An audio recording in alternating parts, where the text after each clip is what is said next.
Ustedes ya lo han escuchado en diferentes ocasiones. Y bueno, bienvenido doctor, bienvenida Livni. Feliz lunes. Hola, hola Raquel, ¿cómo estás?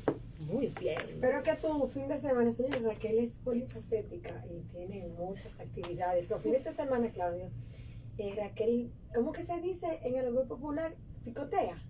Picotea, sí. Picotea fuerte. Pica, pica, Carlos, Pica, pica. óyele, esa mujer Pica. con su maestría de ceremonia no se Bien, pierde. bien. Una mujer fina, educada, con un buen conversado, inteligente. Ay, gracias, gracias, gracias. Y gracias a Dios que es de nosotros de Crónicas. Señores, Carlos es fenomenal y aparte de ser nutriólogo, él se dedica a la parte de diabetes y obesidad. O sea, que él tiene un grado mayor en especialización en cuanto a obesidad y diabetes. Y ustedes saben que en la actualidad las enfermedades cardiovasculares son las que están llevando a la delantera. Correcto. Como Félix Sánchez en su tiempo, cuando corría. Pero yo me asusté, Livni, la última vez que conversamos acerca de esas enfermedades cardiovasculares. Yo dije, no, pero hay que ponerle atención a esto. Estadísticas altas y cada vez son más jóvenes. Son más jóvenes, correcto. Los que están padeciendo de alteraciones cardiovasculares por múltiples causas. Entre ellos está la obesidad, los factores externos como algunos, una mala alimentación, estilo de vida inadecuado. Todo eso está obligando a una población que antes presentaban este tipo de enfermedad a mayor edad, que chicos jóvenes hasta Sí. de 20 y pico de años Mucho antes. presenten hipertensión. Incluso, Livni, no voy a dejar que el doctor tome la palabra sin antes decir que es uno de nuestros invitados más organizados. Incluso Siempre. él, que le gusta muy bien preparar sus temas, y me encantó la manera en que él comienza a plantear que esto es una epidemia. Así que sea él mismo quien introduzca el tema y nos cuente a qué nivel hemos llegado ya, a qué estadísticas hemos llegado para decir que se convierte en una epidemia. Muchísimas gracias por la oportunidad de brindarle conocimiento a su público de Crónicas de Salud. Bueno, nuestro público, ya es mío también. Organiza la idea, Sí, Carlos. correcto. Bueno, las enfermedades cardiovasculares, ya como en la breve introducción que ustedes hicieron, son enfermedades que, número uno, vinieron para quedarse.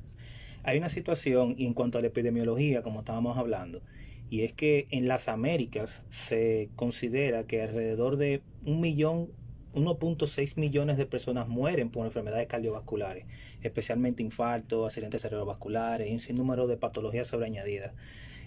Hay que también tener en consideración que estas estadísticas van en ascenso debido a la situación de obesidad y enfermedades concomitantes.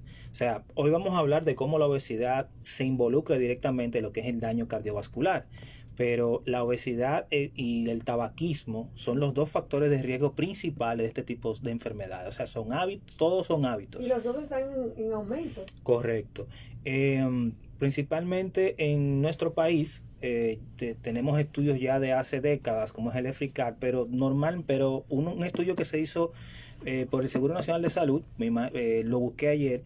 Ellos hablaban en el 2020 de que aproximadamente el 33% de las personas mayores de 18 años en este país sufren de hipertensión. Dios.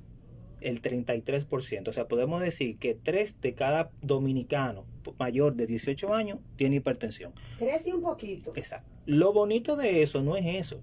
El problema es que si tomamos ese 33% como el 100%, o sea, de los hipertensos, de ese 100, 60% no sabe que tiene la enfermedad, porque es totalmente silente.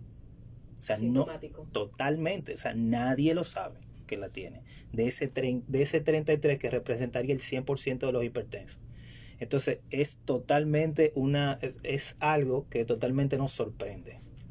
Mira qué sucede, Carlos. Cuando hablamos de hipertensión, tenemos que tener claro que la hipertensión, a diferencia de otras sintomatologías o de otras enfermedades, tiene un tiempo conservando su trastorno. Correcto. Porque se asocia a múltiples teorías que todavía no están conclusas.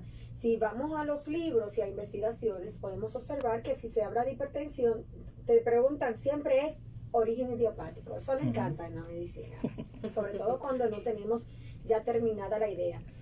Pero ahí está el riñón, que juega un papel fundamental a la hora de hablar de presiones y de control de las proteínas. Muy importante el tema que usted ha introducido. El riñón y el endotelio van agarraditos de la mano. Que se creía que la piel era el aparato más amplio. Ya sabemos que es el endotelio. El endotelio vascular. Más células que la piel. Bueno, el endotelio vascular para nuestro público es un recubrimiento que cubre las arterias, los vasos sanguíneos por dentro. Pero es totalmente un órgano, o sea, se considera ya un órgano. ¿Qué pasa con el endotelio? El endotelio sufre transformaciones debido a obesidad. Nosotros hemos hablado aquí cada vez que venimos de los mediadores proinflamatorios que tiene la obesidad. Bueno, el endotelio tiene tendencia a hacer tres cosas. Número uno, se torna proinflamatorio por el problema de la obesidad, se torna procoagulante y proliferativo. ¿Qué quiere decir eso? Vamos a tener, como la obesidad, como hemos hablado anteriormente, mayores partículas, especialmente de lipoproteína, de colesterol, para que las personas entiendan. Y esas partículas de colesterol tienen mayor capacidad de producir taponamiento, o sea, producir disminución del flujo sanguíneo y por ende se asocia a la obesidad, lo que es el riesgo cardiovascular. Vamos a hablarlo para Avellana, Carlos, para que nuestros oyentes entiendan. Nosotros trabajamos con tubería. Exacto. Figúrense ustedes que cada tubería de su casa, usted insista en cada vez que friegue, introducirle una cantidad de grasa y de residuos. Correcto. Cual sea. Y ese residuo no tiene la capacidad de salir a la parte externa de nuestra casa y se va quedando agregada en la parte laterales de nuestro sistema de conducción, o sea, nuestra tubería. Así sucede con las grasas, así sucede cuando usted está obeso y nosotros tenemos en nuestro cuerpo unas sustancias que nos defienden, que son sustancias inflamatorias y que trabajan también al momento de recuperar nuestro tejido. Correcto. Entonces, cuando usted obliga a esa sustancia a trabajar por encima de sus posibilidades, esa sustancia dice, bueno, aquí no hay control, en esta casa están de su cuenta, aquí vamos a hacer lo que nos dé nuestro real deseo, y van destruyendo esos tejidos que el doctor comentaba, que es la parte más interna de esa circulación, se llama endotelio.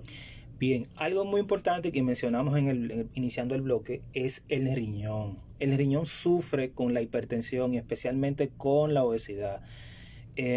Como la doctora explicó, esa capa de grasa que se añade o se adhiere al endotelio, también va a haber alteraciones a nivel renal. La obesidad va a producir modificaciones de ciertas hormonas y ciertas sustancias que en medicinas conocemos con el nombre de como la renina, por ejemplo, va a producir va a producir ciertas modificaciones en ella, y el riñón va a modificar la forma en la cual él trabaja. Por ejemplo, va a reabsorber más cantidad de sodio y por ende, o sea, de sal y por ende agua. O sea, va a haber un desbalance de los líquidos corporales.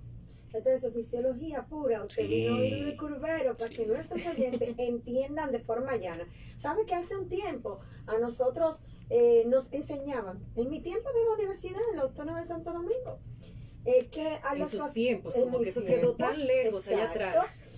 Hace mucho yo me gradué de médico general, ¿sabes? Entonces, ¿qué sucede? Nos enseñaban que los hipertensos debían tener una dieta hiposódica o baja en sal. Entonces ya el doctor explicó de una forma llana, entendible, de por cuál razonamiento se llegó a esa teoría. Claro. Ahora sabemos que debe haber un equilibrio y que la sal, a pesar de todo, es importante. La sal viene siendo como, doctor, una llave de paso. Entre ella, el cloro y el potasio tienen como una relación odio-amor, que una sale, otro entra. Exacto. Y cuando si tú estás, yo no estoy. Estamos enemigas. Y lo chulo es que la sal también, como es un ion positivo, el sodio, arrastra agua. O sea, el agua va, ella va por un lado, ella va agarradita del agua, una de las dos. Le dice, tú quieres, ven a entrar. Exacto. Y dentro de esas estadísticas que nos comentaba el doctor Carlos, en cuanto a la gran epidemia de obesidad, hipertensión a nivel mundial, la obesidad nos hace vulnerables a padecer la hipertensión. Correcto, Entonces, correcto. dentro de ese 33%, si no me equivoco, que usted mencionaba, ¿cuál es debido por la hipertensión? Bueno, Por la obesidad, por la perdón. obesidad, bueno, dependiendo, o sea, no tenemos actualmente estadísticas fiables. O sea, los estudios epidemiológicos que tenemos actualmente son estudios de hace 8 o 10 años. En nuestro país no tienen Son una 2013, política de son O 2013. sea, que podría haber aumentado O muchísimo. sea, ya tenemos toda una generación son 10 años. Claro. Ya tenemos Pero toda una vamos a tomar generación. en Cambios de cuenta- hábitos, cambios de... Eso es sumamente importante. Los hábitos, principalmente hábitos alimenticios. Nuestra sociedad se ha transculturalizado. Ujú. Hemos cambiado la cultura de nuestra alimentación. Ya Así es. en la época de nosotros nos sentábamos con nuestros padres a las 12 del mediodía a comer. Ya eso se perdió. Número 1, sabíamos que comíamos. Comíamos los alimentos que cocinábamos en nuestra casa. Ya comemos fuera. O sea, tenemos un sinnúmero de Costumbres, costumbres malas costumbres. que han entrado en Que han nuestro, entrado. exacto, que nos hemos transculturizado, como dije, en cuanto a nuestra alimentación, que han entrado a formar parte de nuestro diario vivir. Con eso, inseguridad ciudadana, Ujú. no tenemos lugares de Nivel de estrés. no tenemos lugares de esparcimiento en los cuales podemos sacar, o sea, nuestros niños, nosotros mismos, para realizar actividades físicas, porque ese es algo muy importante, el sedentarismo. El sedentarismo, con lo que es el hábito de fumar, la alimentación y el sedentarismo son las 3 principales causas de enfermedades cardiovasculares. Que tanto pensaba que solamente era genética. Tú sabes que a nosotros también nos enseñaban eso.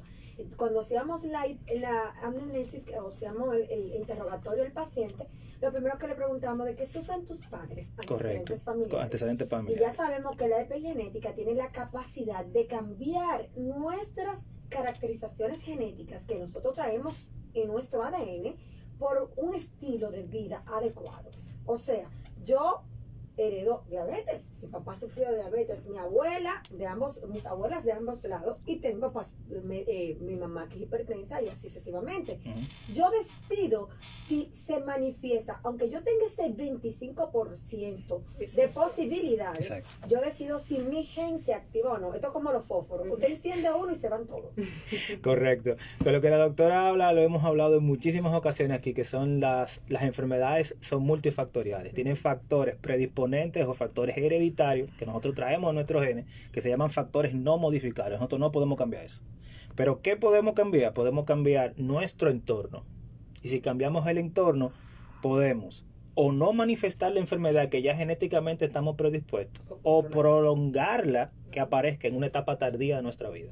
Mire, hay algo que me llevaron a recordar. Ujú. No sé si ustedes recuerdan que en años anteriores se mencionaba mucho, volviendo un poquito atrás, con la que hemos adoptado algunas culturas extranjeras, siempre se comentaba, no, porque en tales países se consumen muchos alimentos enlatados, por eso es que hay tanta gente obesa, por eso es que Procesado, toda la ropa que viene de ese país vienen Son ropas tallas grandes. bien Corren grandes, corren tallas grandes. Ujú. Pero señores, poco a poco uno se acerca al supermercado y uno va encontrando productos que uno entendía que no estaban aquí. Ay, Dios mío, me gustaría que me manden tal producto porque aquí aquí no se todo. No, la encuentra. globalización. Así, con el cambio Claro. del tiempo, con Y el así paso del mismo ha tiempo, cambiado. aquí se ha importado muchísimas cosas y, Y por siempre eso ha mismo habido. Lo siempre que pasa es que nosotros no teníamos el deseo de consumirlo. ahora se consume, ahora incluso hay días como por ejemplo Thanksgiving, señores, aquí no se celebraba por ejemplo ese Eso día son y ustedes, ahora pues, poco a yo soy una poco mujer se... en edad, yo no puedo tirar esta cultura de mi vida. Pero cambiar hay cultura. muchísimas familias que poquito a poco ya, un margen grandísimo de familias que van adoptando la cultura. Mira, cuando tú hablabas, Raquel, de algo muy importante, de la obesidad, y el doctor decía que no había estadística, pero si nosotros vamos a extrapolar un poco lo que algunos estudios, ¿qué sucede? Durante la pandemia se hizo un estudio interesantísimo, ¿verdad que no recuerdo? Sí, Lo hizo el Ministerio de Salud, sí, sí. donde se hablaba de que el 60% de nuestra población, de 60 a 80% de nuestra población estaba o en sobrepeso o en obesidad. Ellos no hicieron delimitación, Mucho. faltaron inclusive criterios de inclusión y exclusión. Entonces, yo lo critiqué un poquito, pues, hay que ir con la normativa de Vancouver y todo lo demás. Claro. Sí. Pero qué bueno que iniciamos, ya tenemos una base de dónde partir. Entonces, se hablaba de los cambios y los estilos y se hizo de forma aleatoria. Entonces, también es un plus mayor para el estudio. Correcto. ¿Qué yo critico? Faltó población, pues nosotros somos 12, mal contados. Sí, pero se hizo en una población pequeña y se extrapoló. Lamentablemente no tenemos estudios randomizados, aleatorizados, como dice la doctora, pero que sean masivos. Si fuera masivo, fuera mucho mejor. Y con valor estadístico. Y con población variable. Exacto. Exactamente. Debieron delimitarlo de acuerdo a la edad, de acuerdo al sexo, Correcto. inclusive hasta de su ocupación, Correcto. estilo de vida. O sea, debieron incluir otros criterios. Y yo soy un poquito exigente, manito. Pero es real. Bueno, o sea, lo que usted dice es eres totalmente. exigente, pero es válido. Totalmente.